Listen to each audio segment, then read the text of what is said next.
أعوذ بالله من الشيطان الرجيم. بسم الله الرحمن الرحيم. بسم الله كلمة المعتصمين ومقالة المتحرزين. وأعوذ بالله تعالى من جور الجائرين وكيد الحاسدين وبغي الظالمين. وأحمده فوق حمد الحامدين. ثم الصلاة والسلام على أشرف الأنبياء والمرسلين محمد وعلى آله الطيبين الطاهرين. يقول ربنا في محكم كتابه المجيد: أعوذ بالله من الشيطان الرجيم. ولهن مثل الذي عليهن بالمعروف. صدق الله العلي العظيم. والسلام عليكم ورحمة الله وبركاته. Tunamshukuru Mwenyezi Mungu Subhanahu wa Ta'ala, vile vile na kumtakia rehma na amani bwana wetu mtukufu Mtume sallallahu alayhi wa alihi wasallam. Leo katika darsa yetu tunaendelea na mfululizo wa haki na nafasi ya mwanamke katika jamii. Na mtakumbuka kwamba lengo letu ni kuzungumzia muamala wa kiakhlaqi wa Kiislamu kwa mwanamke. Lakini tukaona kwamba kuna umuhimu wa kuelewa kwanza jamii nyingine kabla ya Uislamu, mpaka jamii hii ya wakati huu ambao tunaishi inaamiliana vipi na mwanamke, ili tuweze kuweka uwiano baina ya muamala wa Kiislamu na muamala ambao si wa Kiislamu. Sasa katika darsa iliyopita tulimzungumzia mwanamke wa leo, manake wa kisasa, na tukasema ili ufahamu nafasi ya mwanamke wa leo ni lazima ufahamu mfumo unaotawala leo, kwa sababu hapo mwanamke alipokuwa leo hii ni zao na matokeo ya mfumo unaotawala. Yani ule mfumo unaotawala jamii ndio uliomweka mwanamke katika nafasi alokuwa nayo leo. Kwa hivyo ukitaka kujua kwamba kwa nini mwanamke yuko leo hapa alipokuwa, na kwa nini mwanamke anapigania kufikia mahala fulani, lazima kwanza ujue mfumo unaotawala ni wa sampuli gani, kwa sababu mfumo huo ndio uliompa nafasi hiyo mwanamke. Tukaona kwamba mfumo unaotawala leo hii duniani ni mfumo wa kibepari. Kwa hivyo ndio mfumo ulioathiri jamii tunazoishi. Kwa lugha nyingine, mwanamke wa leo ni mwanamke wa kibepari, na yale anayoyapigania ni yale ambayo ubepari unataka afikie katika mambo hayo. Kwa mukhtasar, kwa wale ambao hawakwepo, tulisema kwamba ubepari umepitia katika hatua mbalimbali. Lakini ulipofika katika hatua ya mapinduzi ya viwanda, mabepari walihakikisha kwamba mwanamke atatoka katika nyumba yake aende kufanya kazi viwandani, kwa sababu mwanaume alikuwa ghali na alishaanza kufanya maandamano na kuanza kususa kazi na kutaka malipo makubwa. Kwa hivyo mwanamke alichomolewa nyumbani ili awe ataziba ile nafasi ya bei ghali anayotoza mwanaume kutokana na kazi anayofanya katika viwanda. Kwa hivyo mwanamke na watoto wakawa wanalipwa hela kidogo. Kwa hivyo hiyo ni hatua ya kwanza. Lakini vile vile tukasema kwamba katika vita kuu ya kwanza na ya pili, ambazo zinafahamika kuwa ni vita za kibepari, kwa sababu maslahi ya kibepari na mivutano baina ya mabepari ndio iliyosababisha vita.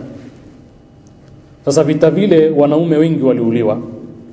Muhammad Qutb anasema kiasi vijana milioni 10 ima walikufa au walipata ulemavu ambao hawawezi tena kushiriki katika shughuli za uzalishaji katika viwanda. Kwa hivyo ilikuwa lazima mwanamke vile vile atoke nyumbani ili aende katika viwanda kuziba ile nafasi ya mwanaume. Hatua hizi mbili ni muhimu sana katika ulimwengu wa kibepari katika kumtoa mwanamke nyumbani. Tunaposema kumtoa nyumbani si jambo dogo kama tutakavyoelezea katika darasa yetu ya leo. Lakini tukasema kuna nukta mbili. Kwanza kabisa, alitolewa nyumbani kwa sababu alikuwa ni rahisi. Analipwa kiasi kidogo kuliko mwanaume ili kumtumikia bepari zaidi aweze kupata, yani ili anyonywe kwa lugha nyingine. Lakini nukta ya pili ni kwamba yeye mwenyewe alikuwa ni bidhaa. Mwanamke mwenyewe alikuwa ni bidhaa inayoongeza uzalishaji katika jamii ya kibepari.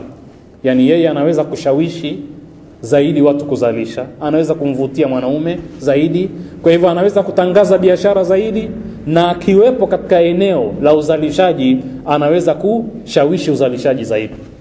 Panapokuwa na mkusanyiko wa wanaume na wanawake, wamegundua kisaikolojia mwanaume anavutika zaidi, attendance yake inakuwa kubwa zaidi kazini, na yeye akatumika katika sura kama hiyo, na mpaka leo hii anatumika yeye kama sehemu ya bidhaa vile vile.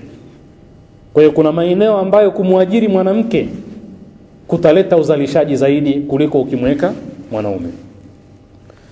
Sasa tuliona mambo mengi, na leo tutatizama sasa kwa upande wa Kiislamu.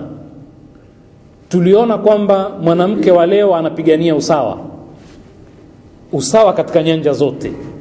Tumesema kwamba katika Uislamu haiwezekani katika kila jambo mwanaume na mwanamke kuwa sawa. Kwa sababu gani? Hili la usawa tutalielezea leo insha Allah. Lakini vile vile tukaona katika mirathi, jamii zilizopita, jamii nyingi hazikumpa haki ya kurithi mwanamke. Si tu hazikumpa, bali zilimfanya yeye ni bidhaa inayorithiwa vile vile, kama tulivyoona katika jamii ya Kiarabu kabla ya Waislamu, na kama tulivyoona katika jamii ya Kiafrika. Tukasema wewe ndugu yako akifa, dada yake wewe utamrithi. Hivi ndivyo ilivyokuwa katika jamii za Kiafrika. Tukaona kwamba sasa tutaona insha Allah kwamba Uislamu ulimpa haki ya kurithi. Swali litakalobaki ni kwamba kwa nini mwanamke alipata nusu ya kile anachokipata mwanaume? Kwa nini apate nusu? Taban, ukiwa katika jamii ya kibepari ambayo mwanaume hawajibiki kumtunza mkewe, unaweza ukauliza swali kama hilo. Ndio maana tunasema kinachotakiwa kuulizwa kwanza ni ule mfumo. Manake mfumo ukiwa ni wa kibepari, kuna nafasi ya kuzungumzia usawa katika mirathi. Lakini mfumo ukiwa ni wa Kiislamu ambao haumwajibishi mwanamke kuhudumia familia wala kulipa mahari wala mfano wake, swali kama hilo ni kichekesho. Na ndio maana tutaona kwamba kilichokuwa responsible ni mfumo kwanza. Na watu walipokosea katika mfumo au katika tatizo, kuainisha tatizo, vile vile suluhisho lilikuwa ni tatizo. Yani ikiwa wewe tatizo lako ni ule mfumo, na wewe umevaa tayari miwani ya ule mfumo, bila shaka suluhisho vile vile litakuwa lina makosa, litakuwa ni tatizo. Yani kwa lugha nyingine, kama mwalimu atatunga mtihani wenye makosa, hautoweza kuassess matokeo sawa sawa. Yani hauwezi kuonyesha kwamba kiasi gani mwanafunzi amefaulu au hajafaulu. Sasa ikiwa mfumo wenyewe una kasoro, solution itakuwa ina kasoro zaidi, kwa sababu imetokana na ule mfumo. Na hili tutaliona kwamba wanaposema usawa mathalan katika mirathi ni kwa sababu gani? Kwa sababu ya maisha yenyewe ya kibepari yanamfanya mwanamke aone kwamba anahitajia kuwa sawa. Lakini lau ukitekelezwa mfumo wa Kiislamu, ni ajabu mwanamke akitaka usawa katika mirathi. Hilo tutalifafanua vile vile kwa undani. Lakini tuliona kwamba katika jamii ambazo si za Kiislamu, tuliona kwamba hakuna idadi maalumu ya wake ambao mtu anaweza kuwaoa. Kwa hivyo matarajio yetu sisi ilikuwa ni kuona hao wanaopigania haki za wanawake wawazungumze watu wale kabla hawajawazungumza Waislamu. Sababu kama mtu anaweza kuoa wake 10, 20, 30, na wapo mpaka leo hii wapo, wengine ni wasomi, ni marais wa nchi, ni wafalme wa nchi hapa Afrika 7 8 na wanaendelea. Wengine kila mwaka wanaoa, wengine ni wazee wa ukoo.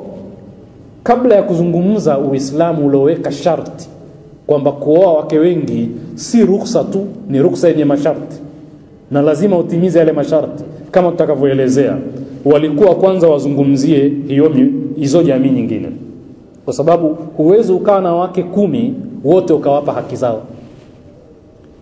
Na Uislamu unatoa haki katika wake wengi katika masala mawili ya msingi, tutayazungumzia wakati wake vile vile, ambayo moja linawezekana lakini la pili ni gumu kuwezekana kwa hao wanaooa 10 20 na kuendelea. Kwa hivyo ilikuwa wazungumzwe hao kabla Uislamu haujazungumzwa. Kwa hivyo tunayadokeza kwanza ili tuanze moja baada ya jingine. Lakini vile vile mwanamke kuozeshwa bila ridhaa yake, jambo hili japo kuwa linapungua lakini bado lina nafasi katika baadhi ya jamii. Na ikitokea kwamba kuna baadhi ya Waislamu ambao mzee anamuamrisha binti lazima aolewe na mtu bila ridhaa yake, ijulikane wazi kwamba anakwenda kinyume na Uislamu. Almarhum Sayyid Ayatullah Fadlullah Al-Hussein Fadlullah alikuwa akizungumza sana, akiwaambia wa Lebanoni kwamba ni makosa kuingilia maamuzi ya binti yako. Unaweza ukamshauri tu kwamba bwana, binti yangu hivi unavyokwenda mtu huyo hakufai kwa sababu hizi na hizi na hizi, ukamkinaisha. Lakini kumleta mtu ambaye yeye hamjui na ukamwambia lazima aolewe naye, pengine siku ya harusi ikawa ni kilio kwa binti, lakini still bado akaolewa na mtu yule, hayo hayako katika Uislamu. Na ndio maana walii wa binti anatakiwa aseme kwa niaba ya binti, manake anawakilisha msimamo wa binti na wala si msimamo wake yeye. Tumeona, tutalizungumzia kwa undani kila tunavyokwenda inshallah. Lakini tumeona vile vile wanaopigania kuondoshwa kwa mahari kwa kuamini kwamba mahari, tena hapa Tanzania wapo katika vile vya wanawake, sawa sawa, wanawake wanasheria, wanawake wanahabari au mfano wake, vikundi mbalimbali vipo, wanazungumza wazi kwamba mahari ni moja katika njia zinazotumika kumdhalilisha mwanamke. Sasa tutaona kwamba yarhamukallah sio mahari ya Kiislamu inayofanya hivyo, kwa sababu concept ya mahari tutaiona katika Qur'ani kwamba ina maana gani, kwamba mahari maana yake ni nini. Na katika jamii zetu za Kiafrika ilikuwa hata kama mtu mwanaume ana uwezo wa kulipa mahari yote, alikuwa anaambiwa kwamba asilipe yote. Mkichunguza, mkiuliza wazee watawaelezeni kwamba umeambiwa mahari yako mzee ni ng'ombe 3, walikuwa hawaruhusu utoe ng'ombe wote 3 hata kama una uwezo, bali walitaka kwamba ibaki unadaiwa na mkeo. Na ndio maana leo hii bado wazee wetu wengi wanadaiwa na mama zetu mahari, yani haijatimia bado, hawakukamilisha. Sasa hawa tuliozaliwa mjini, tumekulia mjini, haya mambo yanafutika, lakini kwa ujumla hili bado lipo. Inafikia mahala watu wazima wanaachana, watoto wanaelezwa habari ya kwamba mama yenu alikuwa akidai bado, wajomba wanakuja wanadai kwamba ilikuwa bado hatujamaliziwa mahari. Nilijaribu kudadisi, nikaelezwa kwamba kwa nini walikuwa hawataki mahari ikamilishwe. Wanasema kujenga heshima ya mke, kwamba siku zote aendelee kuwa bado anamdai mumewe. Yani wote utakavyokuwa wewe mume unadaiwa bado na mkewe. Kwa hivyo usitumie nafasi ile kumdhalilisha mke wako kwa sababu umempa mahari. Kwanza mahari yenyewe hujaikamilisha, bado anakudai. Kwa hivyo katika maisha yenu wewe unadaiwa bado na mke wako. Wanasema hii ilikuwa ni moja katika hikma. Lakini tutaona Qur'an imeihitaji mahari na ina nafasi gani. Vile vile tuliona kwamba imeaminika katika jamii ya Kinasara, jamii ya Kiyahudi na hata jamii ya Kihindi kama tulivyoelezea kwamba mwanamke ni chanzo cha maovu. Wengine wamesema ni mlango wa shetani, na wengine wakaona kujitenga na ndoa ni utakatifu zaidi. Uislamu unatufundisha kwamba kosa lililofanyika kwa nabiyuna Adam alayhi salam halikusababishwa na Hawa mkewe, kinyume kabisa na mafunzo yao. Qur'ani tukitizama aya nyingi tunaona Qur'ani inaashiria kwamba wote walikosea. Fa azallahuma ash-shaytanu anha fa akhrajahuma mimma kana fi. Shaytani akawatelezesha, akawaondosha katika pepo wawili hao, Adam na Hawa. Bali zaidi ya hapo, kama ilikuwa kuna nafasi ya kusemwa, pangesemwa kwamba Adam ndio alokosea, kwa sababu Qur'ani inasema, aya nyingine inamhusisha Adam peke yake. Asa Adamu rabbahu faghawa, Adam alimuasi Mola wake, faghawa, akapotea njia. Na taban katika darasa zetu za Qur'an mwezi wa Ramadhan tumeelezea nini makusudio ya maasi. Lakini ni imani ya Kiislamu kwamba wote walifanya makosa na wala Hawa sio sababu ya makosa. Na tukija kuzungumzia hata masala ya usawa, ambalo ni katika mambo ambayo tutayatizama insha Allah kwa undani, tutaona kwamba ile concept ya usawa, leo mazungumzo yetu yatakuwa katika usawa insha Allah. Lakini vile vile Uislamu hauamini kwamba kuna viungo fulani katika kuku au mbuzi au mnyama yoyote yule mwanamke haruhusiwi kula. Hakuna itikadi hiyo katika Uislamu, kama tulivyoelezea kwa Afrika. Kwa hivyo chochote kile anaweza akala mwanamke kama ambavyo mwanaume anaweza akala. Vile vile masala ya kumkeketa mtoto wa kike ni katika mambo yanayozungumzwa, lakini Uislamu tangu wakati ule wa Mtume sallallahu alaihi wa ali haukuzungumzia swala hili wala hauruhusu. Hata hadithi inayosemwa ya Mtume inayosema idha altaqa alkhitanan, alkhitanu ni kile kilichotahiriwa, kile kiungo. Sasa Mtume anaelezea masala ya wakati gani jimai inakuwa imetimu kwa lugha idha altaqa alkhitanani, panapokutana hivyo viungo viwili lakini vimetumika alkhitanani. Bado maulama wanasema khitanani ni uslubu taglib, si kwamba vyote vimetahiriwa, bali maana yake ni tagliban. Ni kama kusema alwalidani, baba na mama, maana yake ni walidun walidani. Sasa lugha nyingine unasema baba wawili lakini ni baba na mama, hiyo inaitwa uslubu at-taglib. Kwa hivyo katika Uislamu halipo hilo, bali lipo kwa upande wa mwanaume, na kwa mwanaume ni afya, kwa mwanamke ni maradhi. Hivi ndivyo Uislamu ulivyofundisha. Sasa baada ya kudokeza haya, tutizame sasa suala la usawa. Na mara nyingi sana tumezungumza juu ya dhana ya usawa ambayo inapiganiwa leo hii na walimwengu, na wanawake wanapigania usawa baina ya mwanamke na mwanaume.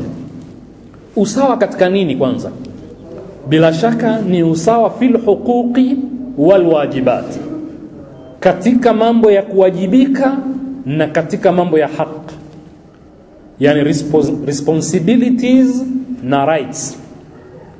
Na ndio maana aya tuliyosoma hapa mwanzo, wala hunna mithlu alladhi alayhinna bil ma'rufi, tutaielezea vile vile kwamba kuna rights na kuna responsibilities, kuna haki na majukumu. Je, wanaweza wakawa sawa katika hivyo? Ile dhana ya usawa kwa ujumla haikubaliki katika Uislamu, bali dhana inayokubalika zaidi katika Uislamu ni dhana ya uadilifu. Na kuna tofauti baina ya usawa na uadilifu. Usawa unaweza ukawa ni uadilifu, lakini si kila usawa ni uadilifu. Kuna usawa mwingine ni dhulma. Kwa hivyo kuna mambo ambayo mwanamke na mwanaume wanaweza wakawa sawa, haki zao ni sawa na wajibu wao ni sawa, na Uislamu unazungumza mambo hayo. Lakini kuna mambo ambayo kama hayawezekani. Kwa hivyo wanapopigania usawa lazima wabainishe usawa katika nini. Mifano ambayo tunazungumza mara nyingi ni sawa sawa na mtu leo hii kuwa na wake wawili. Mke mmoja hana mtoto, lakini mke mwingine ana watoto 7. hivi kuacha matumizi sawa, ukaacha 10,000 matumizi ya siku kwenye familia ya kwanza na 10,000 matumizi ya siku kwenye familia ya pili, ni sawa? Huo ni usawa, lakini je, ni uadilifu? Si uadilifu, kwa sababu mahitaji ya familia hii ndogo si sawa sawa na mahitaji ya familia hii kubwa. Utakuwa umefanya usawa, lakini hutokuwa umefanya uadilifu. Uadilifu ambayo ndio haki ni kumpa huyu ambaye hana mtoto yoyote kwa kadri ya mahitaji yake na ukubwa au udogo wa familia, na huyu vile vile ukazingatia hayo. Au sawa sawa kuwa na watoto nyumbani, mtoto wako mtu mzima ana miaka karibu 20 na mtoto mwingine ana miaka 3, ukasema unafanya usawa, unawapa chakula mlo wenye ujazo sawa. Ile sahani ambayo anaweza kula mtoto wa miaka 3, hiyo hiyo unampa yule wa miaka 20. Unasema nimefanya usawa mimi, na Mwenyezi Mungu atanihukumu kwamba nimefanya khairi mimi kwa sababu nimefanya usawa. Si kweli. Ni usawa lakini ni dhulma, yani si uadilifu. Kwa hivyo kuna mambo ambayo tukiyafanya sawa sawa baina mwanamke na mwanaume, tutakuwa imma tumemdhulumu mwanaume, imma tumemdhulumu mwanamke, au tumewadhulumu wote. Haya ndio yatakayotokea. Sasa kuna mambo katika Uislamu yanahitajia usawa, na Mwenyezi Mungu ameyazungumza kwa nguvu zote kwamba mambo haya ni sawa.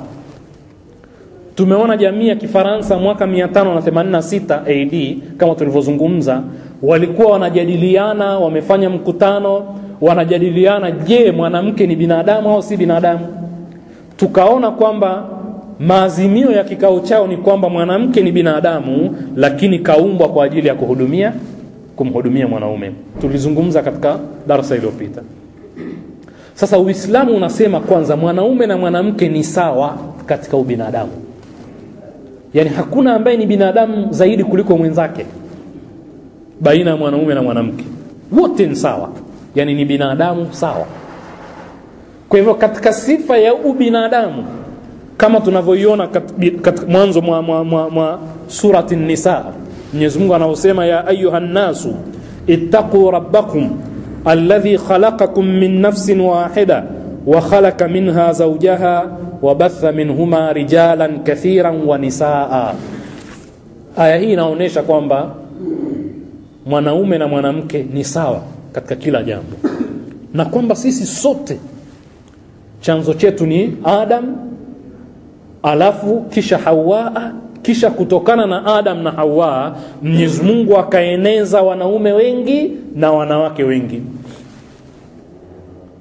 Na hii ndio maana walahunna mithlu alladhi alayhinna bil ma'ruf, kwamba kuna mambo ambayo mwanaume ana haki na ana wajibu kuyafanya, vile vile kuna mambo ambayo mwanamke ana haki na ana wajibu kuyafanya. Haki kwa maana ya kwamba ana haki ya kufanyiwa kwa kadri ile ile, vile vile mwanamke anatakiwa afanyiwe. Katika darasa zetu za Qur'an tulitoa mfano siku moja kwamba Ibn Abbas siku moja alikuwa akijitizama katika kioo na anarekebisha uso wake, anahakikisha ndevu zake zimekaa vizuri, anazichana, anajitengeneza sawa sawa apendeze. Mwanaume Ibn Abbas alimuona akasema, subhanallah, wewe hibrul umma unafanya mambo haya pia? Hili nalo liko katika Qur'ani au halimo? Umelitoa wapi? Hakutarajia kumuona akifanya vile, kwamba anafanya kwa ajili gani. Akamwambia hili limo katika Qur'ani vile vile. Liko wapi? Akamsomea walahunna mithlu alladhi alayhinna bil ma'ruf, kwamba kama ambavyo wanapenda kumuona mkeo kapendeza, hana masinzi, hanuki jasho, si mchafu mchafu, anapendeza, vile vile ni haki yake ya kuone unapendeza. Yani ni hukuku mutabadil, lazima na wewe vile vile upendeze mbele yake, na yeye pia anapenda kuona hilo, na yeye ni haki yake vile vile. Hapendi kukuona mchafu, unanuka jasho, hauko katika hali ya unadhifu. Kwa hivyo kuna hizi hukuku mutabadila katika ubinadamu. Mwanaume na mwanamke wote ni sawa katika kutendeana wema, lazima tufanyiane kwa usawa. Haya mambo usawa unakubalika.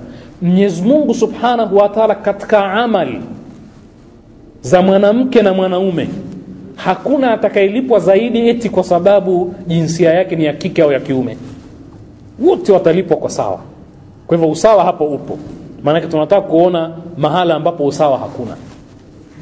Ndio maana tukitizama katika Qur'ani aya nyingi, katika suratul Nahl aya 97 Mwenyezi Mungu anasema man amila salihan, yoyote yule atakayefanya wema, man amila salihan min dhakarin au untha, mwanaume au mwanamke, wa huwa mu'minun, ili hali yeye ni mu'min. Kwa hivyo kuwa mu'min ndo sharti, kafanya amali ya salih na yeye ni mu'min. Mwenyezi Mungu anasema falanuhiyannahu hayatan tayyiba, tutamhuisha, tutampa uhai, maisha mazuri ya peponi. Manake ataingia peponi sawa sawa ni mwanaume au mwanamke kafanya amalan salihan. Wala najziyannahum ajrahum bi ahsani ma kanu ya'malun, na tutawalipa ujira wao kutokana na uzuri wa yale walokuwa wakiyafanya. Kwa hivyo mwanamke akiswali rakaa 2 atapata thawabu sawa sawa na mwanaume aliyoswali rakaa 2. Usawa hapa upo kwamba thawabu utalipwa kwa kadri ya amali yako bila kuzingatia jinsia yako. Vile vile Mwenyezi Mungu anasema katika surati Ali Imran aya 195 fastajaba lahum rabbuhum anni la udhi'u amala amilin minkum min dhakarin au untha ba'dhukum min ba'd. Mwenyezi Mungu anasema inni la udhi'u amala amilin minkum, mimi sipotezi amali ya mtendaji yoyote katika nyie, min dhakarin au untha, sawa sawa yule anayetenda ni mwanaume au mwanamke, atalipo kadri ya vile alivyofanya. Mwenyezi Mungu hatopoteza amali yake. Kwa hivyo katika mambo hayo usawa upo, lakini vile vile kuna maeneo ambayo hakuna usawa na haiwezekani usawa ukawepo. Kuna baadhi ya majukumu na baadhi ya haki hazikubali usawa. Mwanaume na mwanamke hawawezi kuwa wote ni viongozi sawa katika nyumba. Kwa hivyo Mwenyezi Mungu akasema ar-rijalu qawwamuna 'ala an-nisaa, wanaume ni wasimamizi wa wanawake, na mwanamke hana nafasi hiyo ya usimamizi. Usawa hauwezekani. Mavazi usawa hauwezekani. Mirathi usawa hauwezekani kwa sababu nyingi. Lakini tuelezee kidogo kwamba ukitizama Uislamu kama tunavyoelezea mara nyingi ni dini ambayo inazingatia maumbile. Yani hukumu na sheria za Kiislamu zinatizama kwanza maumbile. Maumbile ndio ambayo yanaamua aina ya taklif anayotakiwa kupewa mtu kutokana na maumbile yake. Kwa hiyo Mwenyezi Mungu ndio yule a'ta kulla shay'in khalqahu thumma hada, kila kitu kakipa umbile lake kisha akakiongoza, akakipa muongozo wenyewe unafatana na umbile lake, unakubaliana na umbile la kile kitu. Kwa hivyo ndio Uislamu ulivyokuwa. Kwa hivyo umbile lile ambalo kaumbiwa mtu linahakikisha kwamba sheria na taratibu zitakwenda sambamba na lile umbile. Tuliwahi kutoa mifano siku moja tukasema namna gani Uislamu unakwenda sambamba na maumbile. Ni sawa sawa na kusema mtu mzima nani. Uislamu hausemi kwamba ni yule aliyofikisha miaka 16, sijui miaka 18, sijui miaka kadhaa. Hapana. Unatizama yale mabadiliko ya kimaumbile, unasema sasa huyu ni mtu mzima. Kwa sababu unazingatia maumbile. Siku inabadilika wakati gani, inaingia siku mpya, hatusemi saa 6 ya usiku, tunasema maumbile yanapotuonyesha kuna mabadiliko ya kimaumbile. Kiza sasa kimeingia, ni magharibi hiyo, tunasema hii ni siku mpya, na hatimaye ibada zinakuja kwa mujibu wa maumbile. Kwa hivyo hivi ndivyo Uislamu ulivyokuwa. Kwa hivyo kama ni Ramadhani tayari tuko mwezi wa Ramadhani kwa kuingia magharibi, kama kuna dua za Ramadhani tunazianza usiku ule, kwa sababu tayari ni siku nyingine, kwa kuzingatia maumbile. na vitu vingine vingi. Na watu wengine husema mtoto wa zina kwa nini hafai kuwa imamu, hafai kuwa marji, hafai kuwa mujtahid?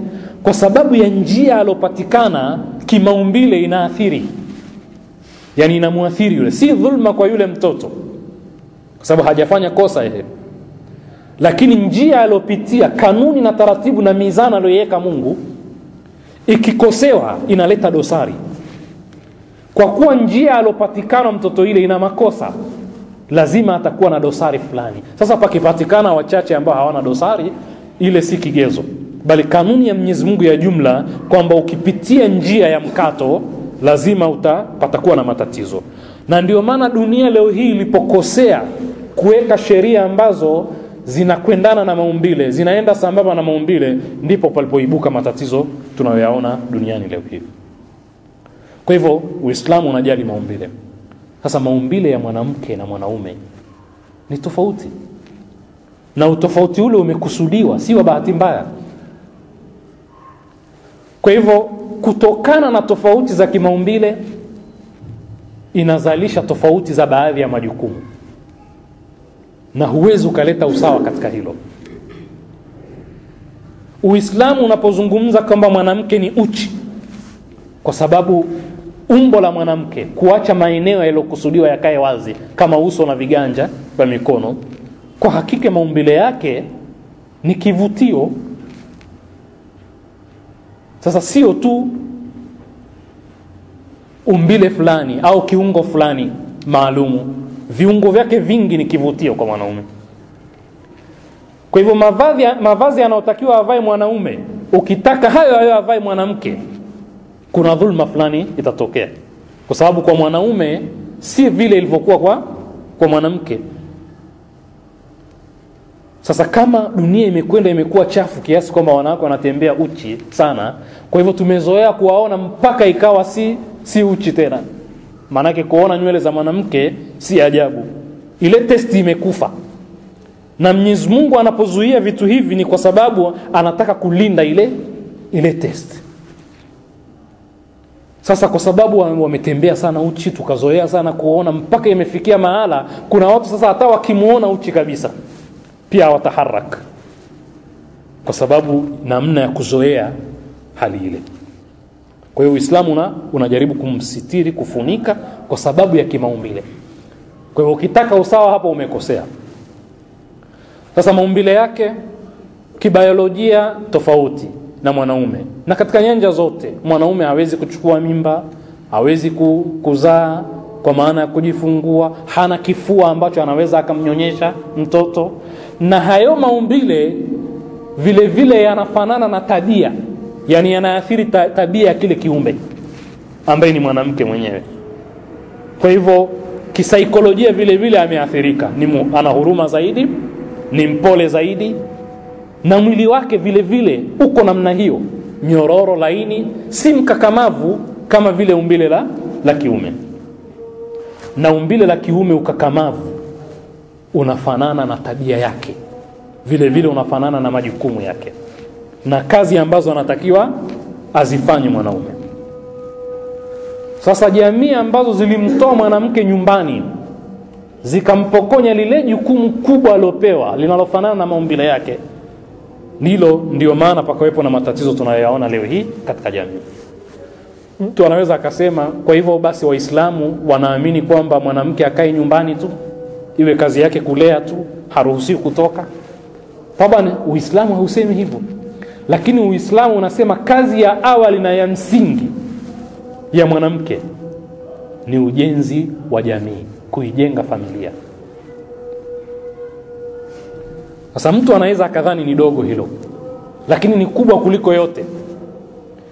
Kama mwanaume anakwenda kiwandani, anatengeneza kitanda, anatengeneza godoro, anatengeneza gari, mwanamke yuko katika kiwanda kingine nyumbani anamtengeneza binadamu. Na kumtengeneza binadamu ni jambo kubwa zaidi kuliko kutengeneza gari. Gari linaweza likarahisisha maisha sawa sawa, yakawa marahisi, lakini binadamu akiwa na utu, maisha yatakuwa rahisi zaidi hata kama gari likiwepo. Yani maisha yatakuwa ni ya furaha na mazuri. Sasa jamii ya kibepari ilipodharau suala la kumjenga binadamu na kuijenga familia ilisambaratika. Maadili yakawa si jambo la msingi. Jambo la msingi ikawa shughuli za uchumi, kuongeza uzalishaji. Hilo ndio jambo la msingi. Lakini binadamu ana utu au hana utu, hilo ni jambo jingine. Na ndio maana tukasema maendeleo ya kweli hayawezi kupatikana kama binadamu hajaendelea yeye mwenyewe. Maana yake hajawa na maadili na utu, akajali binadamu wenzake, akawa na tabia za kibinadamu. Ndio akasema mshairi, al-ummu madrasatun idha a'adadtaha a'adadta sha'ban tayyiba al-a'raqi, kwamba mama ni shule ikiwa atakuwa ameandaliwa vizuri. Na kama atakuwa ameandaliwa vizuri, utakuwa umeandaa taifa zuri lenye maendeleo, lenye kupigiwa mfano. Na wakasema ma min adhimin illa wara'uhum ra'a, yani hakuna mtu adhimu yoyote unayemjua ila nyuma yake kuna mwanamke aliyemwandaa akamtengeneza akawa adhimu. Sasa hili jukumu ni kubwa sana na ndilo la msingi, na ndilo ambalo linapuuzwa leo hii. Mwanamke anatoka kwa ajili ya kuajiriwa, ikisha kama anapata 200,000 na yeye anatoa 30,000 pale, na yeye anaajiri mtu kwa ajili ya watoto wake na familia yake, kwa kudhania kwamba malezi maana yake ni kumuogesha mtoto, kumlisha na kuhakikisha analala. Hayo ndio malezi. Kama hayo ndio malezi, maana yake mtu yote anaweza kukabidhiwa, sio lazima mama.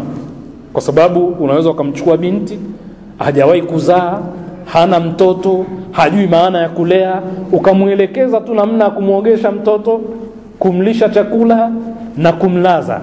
Kwa hivyo hayo ndio malezi. Wewe nenda zako kazini, hakikisha anafanya hayo. Ukirudi unamuuliza mtoto alikula? Yeye alikula, amekula vizuri, yeye amekula mpaka akashiba, amemaliza bakuli nzima, amemaliza na akalala.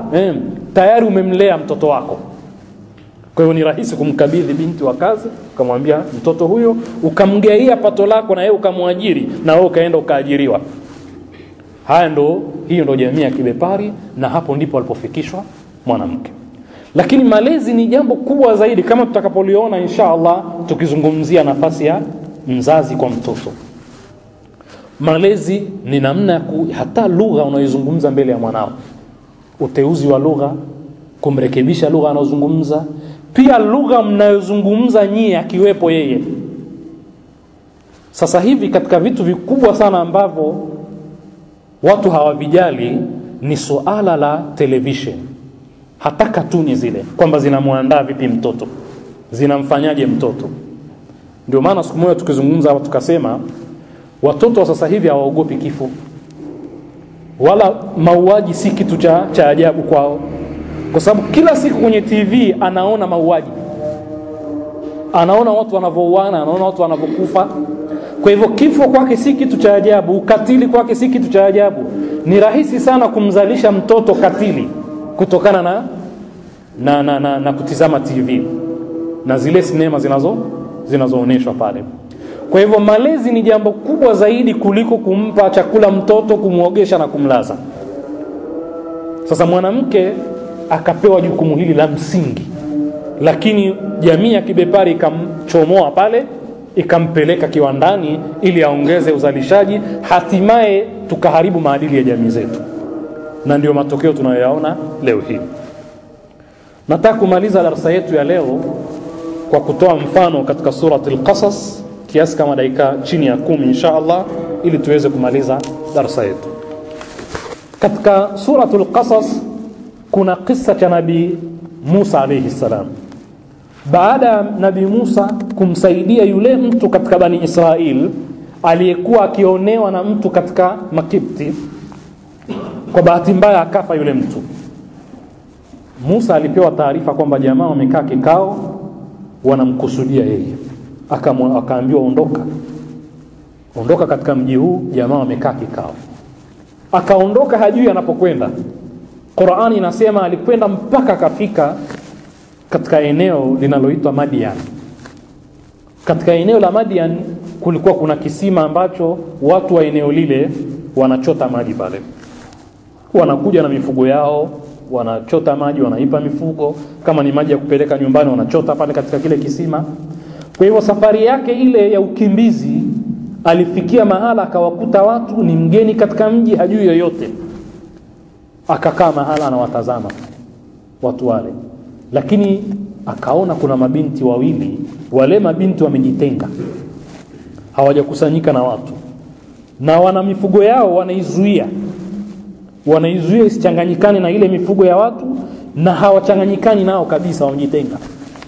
Sasa Qur'ani katika surati al-Qasas kuanzia aya ya 20 na Mwenyezi Mungu ananukuu kisa hiki akisema, walamma warada maa Madian, alipofika katika maji ya Madian, katika kisima chao, wajada alayhi ummatan minan nasi yasqun, aliwakuta katika maji yale umma wa watu wengi, yasqun, wananywesha mifugo yao.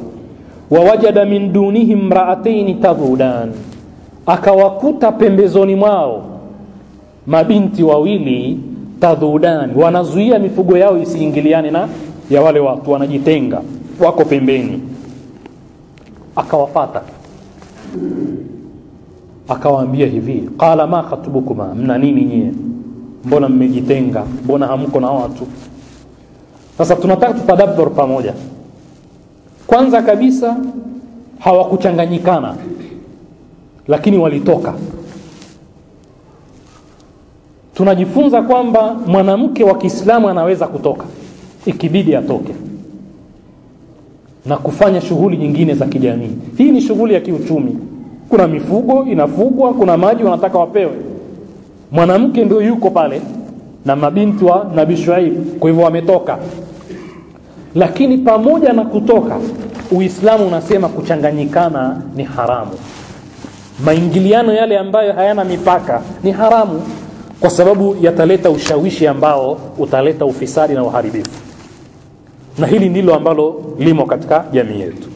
Na ulimwengu tuliokuwa nao sasa hivi unapigania kwamba la, hata kama darasani mtoto wa kike wa kiume, na wote wamekuwa baligh, ni wakubwa, lakini tizama kukaa mtoto wa kiume na wa kike pamoja katika dawati moja bila kuwa na kizuizi, swala hili linaleta ushawishi, na ndio maana jamii inavurugika hivyo ilivurugika.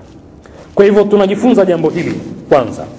Na yeye aliona si hali ya kawaida, akawafata, ma khatubukuma, mna nini nyie?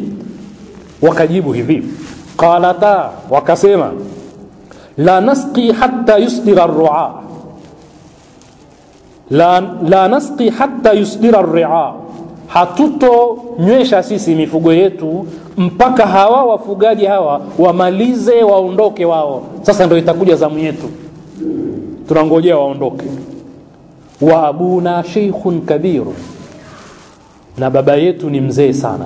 Swali hapa ni kwamba Musa aliwauliza habari za baba yao? Hakuwauliza. Lakini kwa nini walijibu jambo ambalo hawakuulizwa? Baba yetu ni mzee sana. Mafunzo tunayoyapata katika aya hii ni kwamba lile jukumu, lau kama baba yao angekuwa si mzee, yeye ndo angelifanya. Manake mwanaume ndiye angetoka akafanya kazi ile. Ile ni kazi ambayo inahitajia nguvu zaidi, inahitaji ushupavu, inahitaji maumbile ya kiume, mtu kuvuta maji kutoka katika kisima ili aweze kuyatoa nje. Abuna sheikhun kabir, kwamba bwana ukutuona hapa usishangae, ni kwa sababu tu baba yetu ni mtu mzima sana. Lau kama si hivyo, yeye ndiye angekuwa hapa. Na huu ndio mgawanyo wa majukumu baina ya wanawake na wanaume. Na tunaona kwamba hii ni dharura. Kwa hivyo maana yake ni kwamba mwanamke ikibidi auze sokoni, aende kiwandani kwa dharura, atakwenda, lakini lazima alinde ile mipaka ya kuchanganyikana. Lazima atizame hilo. Haya ndio mafunzo tunayoyaona. Kwa hivyo anaweza akatoka akafanya kazi. Lakini vile vile kufanya kazi kwa mwanamke katika Uislamu kunatakiwa isiwe gharama yake ni kuvunja familia, kuvunja malezi, kubomoa nyumba. Sababu lile ndio jukumu la msingi kabisa ambalo halina kighairi, yani halina exceptional, yani lazima ulifanye, la sivyo jamii yote itakuwa imeharibika. Na ndio maana Abul A'la al-Maududi katika kitabu chake anazungumza kwamba kuna wakati Uingereza waliamua kwamba mwanamke ambaye ameolewa katika miaka ya nyuma kihistoria asifanye kazi viwandani. Lakini baadaye ikabidi mwanamke mwenyewe atoke aende viwandani. Kwa sababu gani? Kwa sababu mshahara aliokuwa akipewa mumewe hautoshi kukimu familia, ikabidi atoke. Sasa haya ndio mafunzo ya Kiislamu. Fasaqa lahuma, akawasaidia kuteka yale maji, akawapatia. Lakini inaendelea Qur'ani mpaka inafikia mahala wanasema hivi kwamba baadaye alirudi binti mmoja baada ya wao kumhadithia baba yao, akarudi mpaka pale katika Madian, akamkuta bado Musa amekaa. Alipomkuta akamwambia hivi, kwa sababu Shuaibu alimwambia kamlete huyo bwana baada ya kusikia zile sifa. Kwa mukhtasar anasema hivi, qalat, akaondoka mmoja katika mabinti, fajaathu ihdahuma tamshi ala istihya'i qalat inna abi yad'uka liyajziyaka ajra ma saqaita lana. Akamwambia Musa, baba yangu anakuita ili akulipe ujira kwa kule kututekea maji wewe, anakuita. Na tabani sio sisi tunakuita, maana mtoto wa kike hawezi kumuita mtu nyumbani kwake. Kwa hivyo baba anakuita ili akulipe. Na Musa hakwenda ili alipwe, lakini aliona ndio nafasi ya kupata nyumba wenyeji, kwa sababu yeye ni mgeni, hana mtu. Alipokuja kufika kwa Shuaib, Mwenyezi Mungu anasema falamma jaahu wa qassa alayhi alqasas, alipokuja kwa Shuaib na akamsimulia kisa chote kile kilichotokea, Shuaib tayari alishamfahamu nani huyu, kwa sababu hata ile fimbo ya Musa ameichukua kwa Shuaib, na Shuaib alieleza kwamba atakuja mtu kwako nabii atachukua fimbo hii. Kwa hivyo alishaelewa nani yule. Sasa binti yule mmoja katika mabinti alimpenda, na bila shaka kuna heshima kwamba binti anapokuwa amempenda mtu anatumia lugha gani na baba yake, anataka aolewe na mtu yule. Lakini sababu amezitaja na hakusema moja kwa moja anataka kuolewa. Ilimradi qalat ihdahuma, mmoja wa binti wale akasema, ya abati, ewe baba yangu, istajiruhu, muajiri baba, muajiri, kwa nini usimwajiri? Lakini ilikuwa hakuna haja ya kumwajiri maadamu wao hapo na wanafanya zile kazi, kwa nini aajiriwe? Sema istajiruhu, muajiri.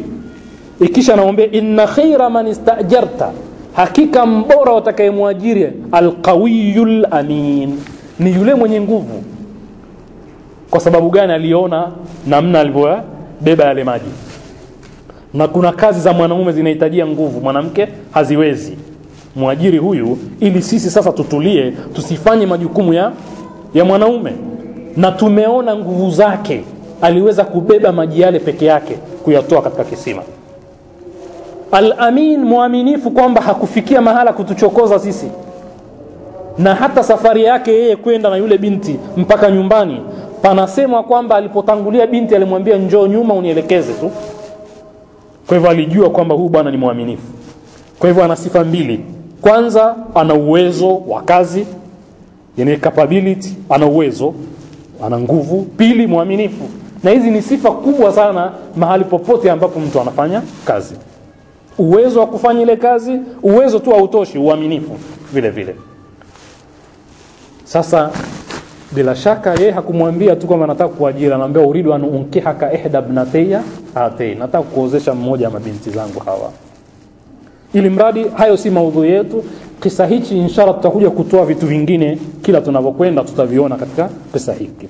Ili mradi tumejifunza baadhi ya majukumu ambayo ni ya mwanaume tu na wala si ya mwanamke kwa sababu za kimaumbile. Hapa tulipokomea inshallah tutaendelea katika darasa yetu ijayo.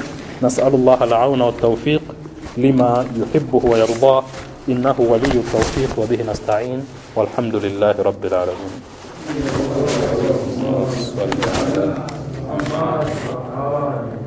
Bwana, sijui kama kuna swali la haraka au tumalize. Bismillah.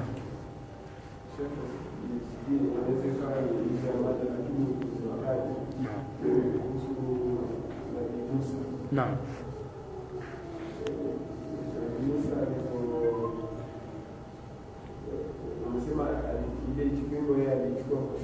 Naam. Shuaibu alishajua.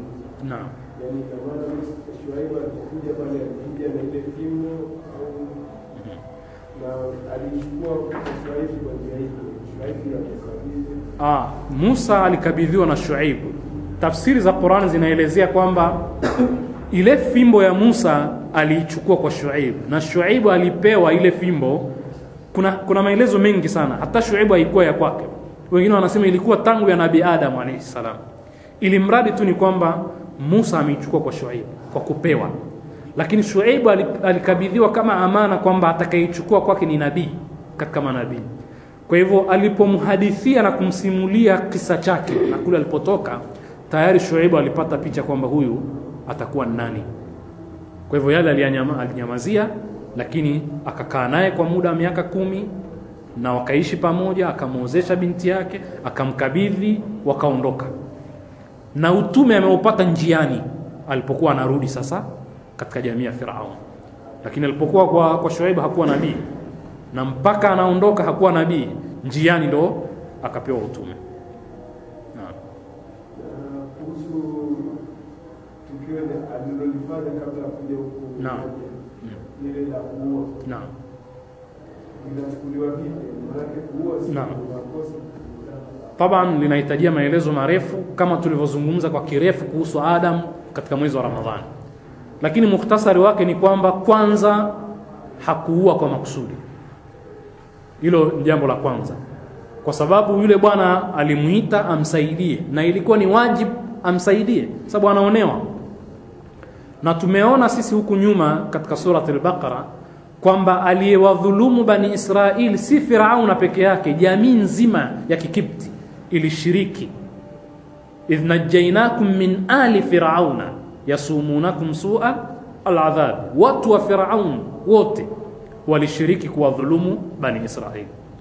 Sasa yule bwana amemuita Musa kwamba amsaidie, yastasrihu, na akimtizama ni katika wafuasi wake, na ni wajibu ukiona mtu anadhulumiwa umsaidie. Katika kumsaidia hilo, fawakazahu Musa faqadha alayhi.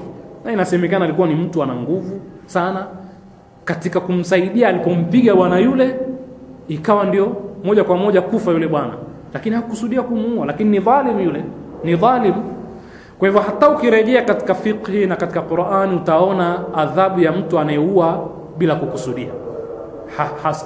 Hahisabiwi kwamba ameua kwa hivyo na yeye auawe. Kisasi cha kuua hakuna hapo, bali atatakiwa atoe fidia tu. Hivi ndivyo Qur'an inavyosema. Kwa hivyo kwa mukhtasar tunasema kwamba hakuua kwa makusudi, na hilo linaweza likatokea kwa yoyote katika sisi, na Mwenyezi Mungu hawezi kumhisabu kwa hilo, na ilikuwa ni wajibu amsaidie yule anayedhulumiwa. Naam. Bismillah. Sheikh, kuna katika sura Kasas maisha ya Shuaibu alikwambia afanye kazi kwanza na kuwezesha. Naam. Muda mrefu. Allahu aalam, lakini Qur'ani inavyosema ni kwamba yeye alikuwa anafanya kazi ile kama sehemu ya mahari. Sasa ni makubaliano, kwa sababu haya ni masala ya makubaliano. Katika ndoa unaweza ukatoa mahari nusu ukapewa, unaweza ukataja mahari na usilipe, lakini ikawa imetaja ikabaki deni. Ndoa ni makubaliano. Bali alimwambia ni miaka 8, thamani ya hijaj miaka 8, na ukitimiza 10 famin indik. Na Musa akakubali, akasema hilo ni jambo baina yangu na baina yako. Ayyamal ajalain, ajali mbili zoyote ile, sawa sawa miaka 8 au 10 nikitimiza, hakuna uadui wowote ule, nitakuwa nimefanya wajibu wangu, si ndio? Na panasemekana aliongeza akafanya 10 badala ya 8, japokuwa hilo takiwa ni 8 au 10. Kwa hivyo ni makubaliano kwamba ukishatimiza, umetimiza mahari, unapewa mke. Kwa hiyo ni makubaliano, na hilo halina mushkili wowote ule. Naam bwana, nadhani tumalize. Salawat.